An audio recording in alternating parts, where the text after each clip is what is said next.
नमस्कार, आप देख रहे हैं मोदी मुल्क और मुसलमान, साथ में आपके शिखा ठाकुर।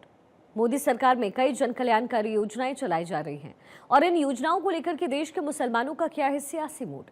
प्रधानमंत्री मोदी के सबका साथ सबका विकास से कितने प्रभावित हैं मुस्लिम मतदाता, मुसलमानों तक कितनी पहुंची केंद्र सरकार की योजनाएं।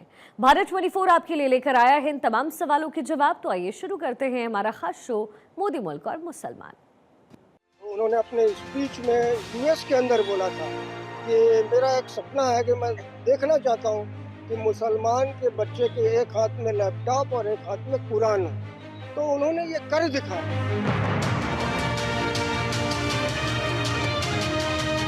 हम सबकी तो खुशनसीबी है कि मोदी जी हमारे सांसद और देश के प्रधानमंत्री और विश्व के नेता हैं। मैं तो अयोध्या में बैठा हूँ, आप लोग मुझसे बाइट ले रहे हैं, मैं सुरक्षित महसूस कर रहा हूँ, फख्र महसूस कर रहा हूँ। न दूरी है न खाई है, मोदी योगी हमारा भाई है। माननीय मोदी जी का सारा राष्ट्र के हित के लिए जो कार्य उन्होंने किया है, खास करके बनारस के लिए, तो हम तो गर्व से कह सकते हैं कि हमारे सांसद हैं, तीसरी बार देश के प्रधानमंत्री हैं और मुस्लिमों के दिलों में राज करते हैं। 10 साल से जब से मोदी जी की सरकार और योगी आदित्यनाथ की उत्तर प्रदेश में सरकार आई है, मुस्लिम अपने को बहुत ही फख्र के साथ खुश महसूस कर रहा है। नमस्कार, मैं हूं आकाश और आप देख रहे हैं मोदी मुल्क और मुसलमान। क्या मुसलमानों को डर लगता है? आज हम इसी मुद्दे पर बात करेंगे। मेरे साथ कुछ लोग हैं, मैं उन्हीं से जानना चाहूँगा कि क्या नरेंद्र मोदी की सरकार बनने के बाद क्या डर लगता है? मंदिर मस्जिद वक्फ की जो बातें हैं उस पर क्या इनकी राय है? मैं सारे मुद्दों पर इन्हीं लोगों से जानना चाहूँगा, क्योंकि मेरे साथ कुछ लोग मौजूद हैं। मैं उन्हीं से जानना चाहूँगा कि आखिर क्या है उनकी राय। क्या नाम आपका? मेरा नाम इरफान पठान है। क्या कहेंगे, क्या लगता है कि मुल्क में डर लगता है आप लोगों को? नहीं, कोई डर नहीं लगता है। देश के खातिर मरना मिटना सबके बस की बात नहीं। देश के खातिर मरना मिटना सबके बस की बात नहीं। हंसते हुए फांसी पे चढ़ना सबके बस की बात नहीं। देश में मेरे हिंदू मुस्लिम सिख ईसाई रहते हैं। देश में मेरे हिंदू मुस्लिम सिख ईसाई रहते हैं। सबको लेकर साथ में चलना सबके बस की बात नहीं। देश के खातिर तन मन धन सब अपना लुटाते हैं योगी जी मोदी जी। देश के खातिर तन मन धन सब अपना लुटाते हैं योगी जी मोदी जी। योगी जी मोदी जी जैसा नेता बनना सबके बस की बात नहीं। कहीं ऐसा तो नहीं कि फतवा हो जाए आपके पास? कोई फतवा नहीं होगा। जो सच मैंने कह दिया, जो सच हमने कह दिया। तो लगता है कि मुसलमान सुरक्षित है यहाँ? इस एकदम सब सुरक्षित है। हिंदू मुसलमान सिख ईसाई सब हम भाई भाई हैं, सब लोग सुरक्षित हैं। तो बिल्कुल इसी तरीके से मैं और लोग हैं, मैं उनसे भी जानना चाहूँगा, क्योंकि मुद्दा है मोदी मुल्क और मुसलमान। मुसलमान क्या राय रखता है, किस तरीके से, क्या लगता है कि जो वक्फ है या मुसलमान है वो डरा हुआ है? मोदी जी के राज में, उत्तर प्रदेश में योगी जी के राज में मैं समझता हूँ कि मुसलमान बहुत खुशहाल है, बिल्कुल डरा हुआ नहीं है। उसकी वजह ये है कि आमतौर से पहले जो है और सरकारों में क्रिमिनल जो रहते थे उनकी दहशतगर्दी हुआ करती थी। इस वक्त जो है हमारे उत्तर प्रदेश की अगर हम बात करें तो क्राइम ज़ीरो के बराबर है। और रही बात मुसलमानों के डरने की, तो डरने का प्रश्न ही नहीं उठता। जब कोई दंगा उंगा नहीं होता है, दंगे में अक्सर जो है अक़लियत समाज को ज़्यादा नुकसान पहुंचता है। मेरे अपनी जानकारी के हिसाब से कि अभी तक जो है उत्तर प्रदेश में कोई इस तरह से बड़ा कोई दंगा नहीं हुआ है। ये बहुत बड़ी कामयाबी की बात है गवर्नमेंट की। जो पिछली सरकारें रही हो, कांग्रेस की रही हो, क्या लगता है कि उसमें आप लोग ठगे गए? बिल्कुल, हमारे जज्बात के साथ जो है खिलवाड़ ज़रूर किया गया। मुस्लिम कम्युनिटी को जो जज्बात को भड़का के आज भी लोग भड़का रहे हैं। अदर पार्टियां हैं, मैं नाम किसी का नहीं लूँगा, लेकिन वो जज्बात के साथ खिलवाड़ करते हैं और वो भारतीय जनता पार्टी या और लोगों को जो हुकूमत में हैं इस वक्त उनसे उनकी दुश्मनी करवाते रहते हैं। जज्बाती इस्तेहसाल इसको कहते हैं, इमोशनल ब्लैकमेल करते हैं। आप शायर भी हैं? बिल्कुल हूँ। क्या नाम है आपका? मेरा नाम कुमैल अहमद सिद्दीकी है, कचौचवी। क्या कहेंगे आप, कुछ अगर चंद अशार? मैं बिल्कुल सुनाऊंगा कि मेरा अपना नज़रिया ये है। मैं बड़े जो स्केल पे देखता हूँ कि कहीं पे कीर्तन, कहीं पर अजान होती है, उसी की शान मुसलसल बयान होती है, और हमारी आपकी भाषाएं मुख्तलिफ ही सही, हमारी जान तो हिंदुस्तान होती है। हमारी जान तो हिंदुस्तान होती है। और कुमैल आपसी सौहार्द की अलामत बन, कुमैल आपसी सौहार्द की अलामत बन, हर एक शख्स की अपनी उड़ान होती है। क्या नाम सर आपका? शेर अली खान। मेरा वही प्रश्न है कि क्या शेर अली खान को इस मुल्क में डर लगता है? बिल्कुल नहीं डर लगता है। 10 साल से जब से मोदी जी की सरकार और योगी आदित्यनाथ की उत्तर प्रदेश में सरकार आई है, मुस्लिम अपने को बहुत ही फ़ख्र के साथ खुश महसूस कर रहा है। और कोई भी ऐसा मुस्लिम के साथ भेदभाव नहीं हुआ है कि जिससे कि मुस्लिम को डराया जाए, मुस्लिम को धमकाया जाए। कोई ऐसा बीच में उभर के ये नहीं आया हो कि मुस्लिम के साथ सौतेला व्यवहार किया गया हो।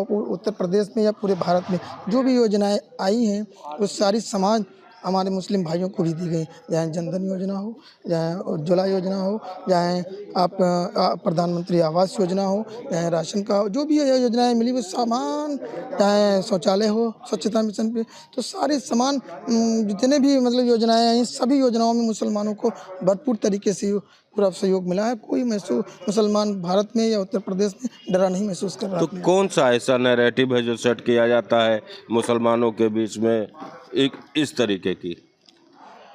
ये राजनीतिक दल हैं, छोटे छोटे राजनीतिक दल जो हैं उत्तर प्रदेश में, वो अपने मुसलमानों को भड़का रहे हैं कि अगर मोदी आएंगे तो मुसलमानों के संग ये हो जाएगा, या मान के चलिए योगी जी आ जाएंगे उत्तर प्रदेश में तो मुसलमानों के संग इतना बुरा हो जाए। ऐसा कुछ नहीं, 10 साल में कुछ नहीं देखने को मिला है। मुसलमान अपने आप को सुरक्षित महसूस कर रहा है और सुरक्षित है भी। मुसलमान सुरक्षित है और सुरक्षित रहेगा जब तक ये, मैं तो चाहूँगा कि नरेंद्र भाई मोदी की 50 साल सरकार चले, जिससे कि मुसलमान को अपना हक और अपनी सुरक्षा मुस्लिम जो प्रधानमंत्री नरेंद्र मोदी जी की उसमें मिली है, कभी किसी को नहीं मिली होगी, किसी भी सरकार में नहीं। बिल्कुल इसी तरीके से मेरे साथ और लोग हैं। क्या नाम मैम आपका? मेरा नाम एडवोकेट गुलजार है। गुलजार, वही मेरा प्रश्न है कि क्या गुलजार को भी इस देश में डर लगता है? बिल्कुल डर नहीं लगता है मुझे। और जब से मोदी की सरकार आई है, मोदी जी माननीय प्रधानमंत्री जी की जब से सरकार आई, जब से अमन और शांति है हमारे देश में, वरना हर रोज़ लड़ाई और दंगे होते रहते थे। चाहे वो बाबरी मस्जिद की लड़ाई, एक वक्त था कि जब सिर्फ ताला खुला था, धरती हमारी खून से लाल हो गई थी और भव्य मंदिर बनकर तैयार हो गया, एक चींटी तक नहीं मरी। क्या वो अच्छा दिन था या ये अच्छा दिन है? मुझे तो लगता है ये अच्छा दिन है। और अल्पसंख्यकों के साथ बांग्लादेश में जो अत्याचार हो रहा है, हम लोगों ने बाकायदा धरना दिया है अपने हिंदू भाइयों के लिए। और एक हिंदुस्तान, ये उत्तर प्रदेश हिंदुस्तान ही ऐसा मुल्क है जहाँ पर हिंदू मुस्लिम भाई भाई का नारा ही नहीं लगाया जाता है। यहाँ देवा और महादेवा की पावन धरती है और हम लोग सब हिंदू मुस्लिम भाई भाई सिर्फ कहने के लिए नहीं, वास्तव में हिंदू मुस्लिम भाई भाई हैं। और जहाँ पर हमारे देवा और महादेवा के जो महापुरुष थे वो आपस में बहुत अच्छे दोस्त भी थे। 80% मुस्लिम ही फ़ायदा उठा रहा है इन योजनाओं का। उसके बाद भी अगर वफ़ादारी ना करे, और हमारे नबी करीम सल्लल्लाहु अलैहि वसल्लम का ये इरशाद है कि जिस मुल्क में रहिए वफ़ादारी से रहिए, ये हमारा मुल्क है। और प्रधानमंत्री जी हमारे राजा हैं और राजा की बात मानना प्रजा का कर्तव्य है। और जबकि हम लोग प्रजा की तरह कोई व्यवहार भी नहीं होता हम लोगों के साथ, मुस्लिमों के साथ कोई अत्याचार नहीं होता, कोई अन्याय नहीं होता। भाई राम मंदिर को बनना था, वो बन गई। और मोहन भागवत जी ने भी कहा कि हर मस्जिद के नीचे शिवलिंग मत ढूंढो, क्योंकि जो होना था हो गया। ये तो सत्य है कि सनातन ही सत्य है और मंदिरों को तोड़कर मस्जिदें बनाई गई हैं। अगर हम जड़ों से जुड़ें, इस तरह की बात करें, तो सच्चाई तो यही है। इसलिए हाँ, कतई बहुत बड़ी बात आप कह रही हैं कि मंदिरों को तोड़कर बनाई गई। हाँ, मुगल के दौर में, मुगलों के दौर में काफ़ी मंदिरें टूटी और मस्जिदें बनी, लेकिन मोहन भागवत जी का दिल बड़ा देखिए कि अब हर मस्जिद के नीचे शिवलिंग मत ढूंढो, अमन और शांति से रहो। जब इतना बड़ा मुखिया कह रहा है तो ये हम लोगों की मोहब्बत में ही तो कह रहा है, तो कैसा डर? तो बिल्कुल इसी तरीके से मेरे साथ, क्या नाम सर आपका? आफ्ताब मिर्ज़ा। आफ्ताब मिर्ज़ा साहब जी, क्या कहेंगे आप? किस तरीके से लग रहा है कि मोदी जी की जो सरकार है वो चल रही है, अल्पसंख्यकों को क्या उसमें डर लगता है या उनके साथ दोयम दर्जे का व्यवहार? मुसलमानों ने तो भाई माना हुआ है और देश सुरक्षित है, मुसलमान सुरक्षित है, अल्पसंख्यक सुरक्षित है। अब तक तो देश को लूटा गया था, अब जाके हम सुरक्षित हुए हैं। मैं अयोध्या में आज बैठा हूँ, सुरक्षित महसूस कर रहा हूँ। इससे बड़ी बात क्या है? मैं रामलला अयोध्या में बैठा हूँ, यहाँ हिंदुओं के बीच में बैठा हूँ, तो मतलब मुसलमान सुरक्षित है। मोदी योगी को हम लोगों ने भाई मान लिया, मुसलमान मान लिया है। कुछ लोग नहीं माने हैं तो कटेंगे तो बटेंगे, कटेंगे तो बटेंगे, बटेंगे तो हाँ बटेंगे तो कटेंगे और कटेंगे तो बटेंगे। ये तो हो ही गया है। और मैं तो अयोध्या में बैठा हूँ, आप लोग मुझसे बाइट ले रहे हैं, मैं सुरक्षित महसूस कर रहा हूँ, फख्र महसूस कर रहा हूँ। ना दूरी है ना खाई है, मोदी योगी हमारा भाई है। आपका क्या नाम है भाई साहब? शकील अहमद। अच्छा शकील भाई, मोदी जी आपके संसदीय क्षेत्र के सांसद हैं और प्रधानमंत्री हैं, और मोदी को लेकर के मुसलमानों में बहुत ही जो है तरह तरह की भ्रांतियां फैलाई जा रही हैं। इसको लेकर के आपकी क्या नजरिया है? हम सबकी तो खुशनसीबी है हाँ। कि मोदी जी हमारे सांसद और देश के प्रधानमंत्री और विश्व के नेता है। ये तो हम लोग के लिए बहुत ही खुशी की बात है। और रह गया जो बातें करते हैं वो लोग विपक्ष के हैं और वो हमेशा से नेगेटिव बातें करते हैं। आम मुस्लिम जो है मोदी जी के बनारस आने के बाद पहला दूसरा तीसरा टर्न है, बनारस तो इतना बदला है कि जमीन से आसमान, यानी कि बनारस पूरी तरीके से चमक रहा है। ये मोदी जी की देन है। मोदी जी ने कभी भी कहीं से भी कोई वर्ग में बात कर नहीं, जो भी विकास है सब क्षेत्रों में है, जो भी स्कीमें आई है लाभ के लिए वो सबके लिए। ऐसा नहीं कि किसी एक समाज को जाएगा दूसरे को नहीं जाएगा, ऐसा कुछ नहीं है। अच्छा, ये माना जाता है कि उत्तर प्रदेश में खास तौर पे वाराणसी के आसपास के जनपदों में मुसलमान किसके साथ हैं? देखिए ऐसा है कि एक जो शुरू से एक सोच है कुछ दलों की, वो हमेशा से मुस्लिम समाज में भाजपा के खिलाफ एक मुहिम चलाते हैं कि ये आएंगे तो ऐसा हो जाएगा, ये आएंगे तो वैसा हो जाएगा, इसलिए समाज बढ़ता है। मगर आज भाजपा की सरकार है और पिछले तीसरी बार है, कहीं से ऐसा कुछ नहीं, प्रदेश में ना कहीं दंगा हो रहा है, भयमुक्त समाज है। हम रात में भी घर से निकल रहे हैं, परिवार लेकर कहीं भी जा रहे आ रहे हैं, कहीं कोई ऐसा नहीं है। ये खाली उनकी सोच है और जो बदलाने काम करते हैं सब कुछ ठीक है। ये भी कहा जाता है कि जो यह सरकार जो है खास तौर पे मुस्लिम समाज को टारगेट कर रही है, तो इसके बारे में क्या कहेंगे आप? नहीं ऐसा नहीं, सरकार जीरो टॉलरेंस पे काम कर रही है और उसमें कोई भी अगर गलत है, कोई किसी भी समाज का हो तो उसके साथ वही होगा जो इस सरकार की सोच है कि हम अपराध को पहले रोकेंगे, उसमें जाति धर्म का कोई वो नहीं है। ये खाली कहने की बात है। तो देखिए शकील भाई का ये साफ कहना है कि ये सरकार जीरो टॉलरेंस पे काम कर रही है और समाज में किसी भी तरीके की तफरके की बात सरकार नहीं करती है। आइए जानते हैं, हमारे बीच कुछ बहनें हैं और इनसे भी हम जानना चाहेंगे कि धारा 370 और 3 तलाक को लेकर के क्या कुछ इनके मन में चल रहा है। आपका नाम क्या है? मेरा नाम हुमा बानू है। अच्छा। मैं काशी की रहने वाली जी हूँ। हुमा जी, ये बताइए कि जो मोदी सरकार का 3 तलाक का फैसला रहा और कैसा रहा आपके जो है माइनॉरिटी में महिलाओं को लेकर के, इसमें क्या ख्यालात हैं आपके? ये माइनॉरिटी में जो मुस्लिम समाज के लिए कुप्रथा का अंत है, ये एक सम्मानित फैसला था। आज तलाक के केसेस काफ़ी कम हो गए। हमें खुल के जीने का मौका मिला, हमें समान अधिकार मिले। जो घरों में हम दबे कुचले रहते थे, हमें जीने का मौका मिला। इससे बढ़ के हम सम्मानित क्या हो सकता है कि मुसलमान महिलाओं को सम्मान मिला। तो क्या अब महिलाएं अब अपने को स्वतंत्र महसूस कर रही हैं? बिल्कुल, सुरक्षित भी और स्वतंत्र भी महसूस कर रही हैं और उनको और मतलब हमें आगे बढ़ने का मौका भी मिल रहा है। जैसे किसी चीज़ में हमें आगे बढ़ना हो, तो माननीय मोदी जी के सपोर्ट से हम आगे क्लियर चलते चले जा रहे हैं, बढ़ते चले जा रहे हैं। चाहे आप काशी को देख लीजिए, सुंदर काशी, स्वच्छ काशी। जैसे नाम था कि आज माननीय मोदी जी का सारा राष्ट्र के लिए जो कार्य उन्होंने किया है, ख़ास करके बनारस के लिए, तो हम तो गर्व से कह सकते हैं कि हमारे सांसद हैं, तीसरी बार देश के प्रधानमंत्री हैं और मुस्लिमों के दिलों में राज करते हैं। ये हमारा एक नारा, मुस्लिम, मोदी, मुसलमान, तो वो सही है। सबका साथ, सबका विकास, सबका विश्वास को लेकर उन्होंने दिल जीता है, खास करके मुस्लिम बहनों का। धारा 370 हटाना मामूली बात नहीं ना, लेकिन उन्होंने कर दिखाया। तो देखिए हुमा जी का कहना है कि मोदी सरकार में एक हाथ में कुरान और दूसरे हाथ में लैपटॉप लेने की आजादी मिली है। चाहे उज्ज्वला गैस हो, आयुष्मान कार्ड हो, सबसे ज्यादा लाभार्थी मुस्लिम ही निकलेगा आपको, खास करके काशी में। अच्छा, आवास मिला है मुस्लिमों को? बिल्कुल, आप जाइए वहाँ हरहुआ और ये क्षेत्र में देख लीजिए, ये पांडेपुर वगैरह में बिल्कुल मिला है। सबसे ज्यादा लाभार्थी गैस की, उज्ज्वला गैस की हैं, जो मैंने खुद दिलवाया उन लोगों को। आज खुश है, खुद कहती हैं कि माननीय मोदी जी ने हम लोग को रोटी सेकने का एक मौका दे दिया, कि हमारे पास चूल्हा जो था वो ऐसे हम लोग लकड़ियों में फूकते थे, लेकिन आज गैस पे पका रहे। एक सपना हम लोग का साकार हुआ। तो आइए शकील भाई, ये जो प्रधानमंत्री आवास योजना है, उज्ज्वला योजना है, और तमाम माइनॉरिटी को लेकर के, सबसे बड़ी बात की मदरसों को लेकर के विपक्ष लगातार हमलावर है सरकार के ऊपर। तो जो मदरसों के लिए जो नियम बनाए जा रहे हैं, उसके पीछे क्या मंशा है सरकार की, और आप क्या कुछ कहना चाहेंगे?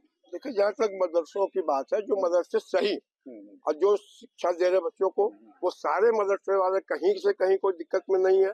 अब कुछ लोगों ने पिछली सरकारों में लाभ देकर या किसी भी तरीके से मदरसों को कागज पे बना लिया, मदरसा है ही नहीं है, तो ऐसे को तो दिक्कत आएगी। इसलिए कि सरकार जो है साफ सुथरी अगर नारा देती है तो उसको जमीन पर उतारना है। मदरसा है नहीं, आप जो है फंड ले रहे हैं, सरकार से लाभ ले रहे हैं, तो बस उन्हीं को दिक्कत होगी। सही मदरसे सारे चल रहे, सारे बच्चे शिक्षित हो रहे हैं, कहीं कुछ भी ऐसी बातें नहीं हमारे समझ में आती है। और रह गया बनारस की बात, आप देख लीजिए, काशी विश्वनाथ जी का मंदिर का रास्ता नहीं मिल रहा करते थे जाने के लिए दर्शन के। आज वहाँ का कॉरिडोर देखिए, कितने बाहर से लोग आ रहे हैं, कितना बनारस में व्यापार बढ़ा, चाहे वो रिक्शे वाले हो, टोटो वाले हो, टेम्पो वाले हो, माझी समाज हो।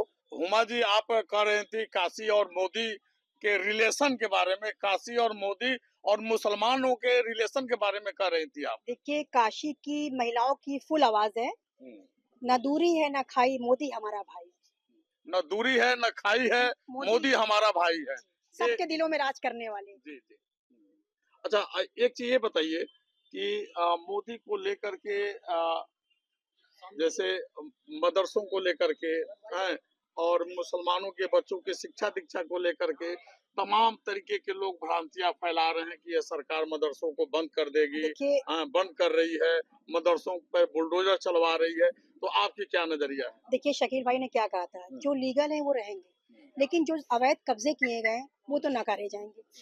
अवैध कब्जा कहीं भी हो, चाहे वक्फ बोर्ड की जमीन हो चाहे कुछ हो, वो खत्म होने हैं। लेकिन जो लीगल मदरसे पढ़ रहे हैं बच्चे, वो बिल्कुल नहीं हटाए जाएंगे। वो बिल्कुल एकदम बिल्कुल बेफिक्र रहे मदरसे के जो प्रबंधक है, कि उनके लिए कोई, उनके कागज मजबूत है, वो मजबूत है।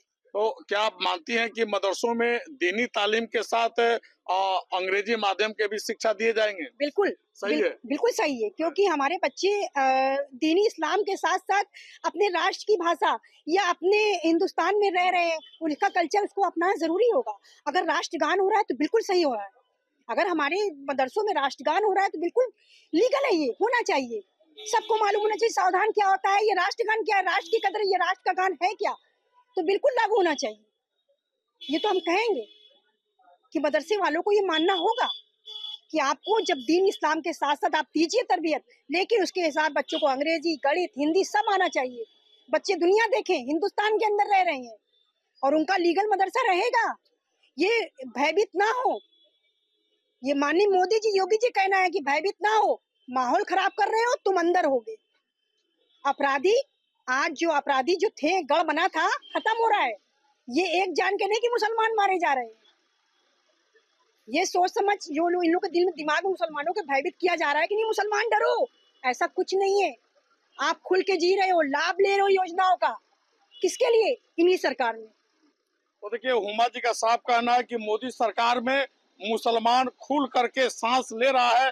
आइए हम फिर जानते हैं शकील भाई से कि शकील भाई, ये बताइए कि ये माइनॉरिटी में बड़ी तेजी से चर्चा है कि यह सरकार मदरसों को ही खत्म कर दी, वक्फ बोर्ड की संपत्तियों पर सरकार कब्जा करने की साजिश रच रही है। तो आपके हिसाब से मुसलमानों के मन में क्या कुछ चल रहा है वक्फ बोर्ड को लेकर के?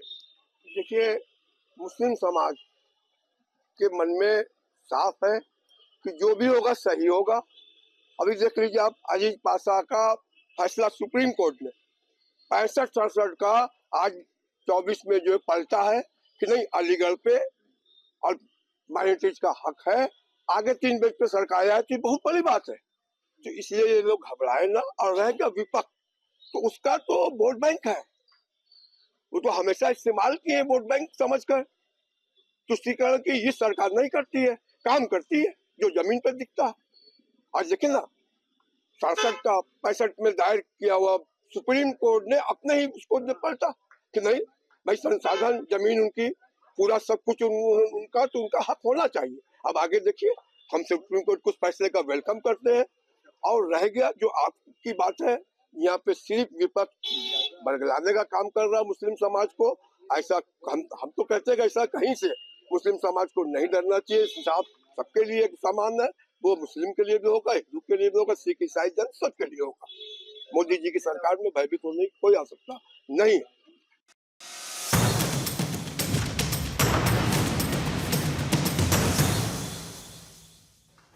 इस हेडलाइन के प्रस्तुतकर्ता हैं पतंजलि गाय का घी, माँ का भरोसा, प्यार से परोसा।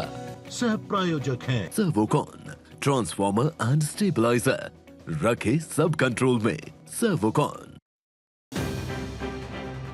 इसके राष्ट्रीय समारोह में चीफ गेस्ट होंगे प्रधानमंत्री मोदी। कार्यक्रम में भारतीय सेना के जवान भी लेंगे हिस्सा। पीएम मोदी को मिलेगा सर्वोच्च सम्मान।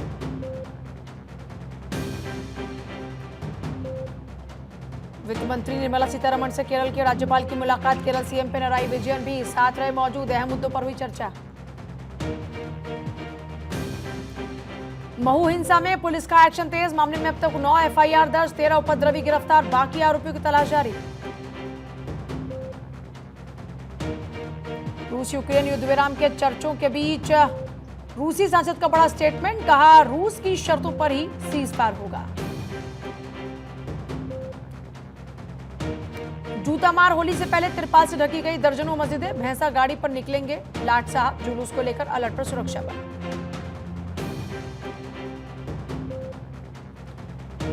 नोएडा में काली थार का आतंक। पहले गाड़ी में मारी टक्कर, फिर स्कूटी सवार को गिराया। वायरल हुआ वीडियो।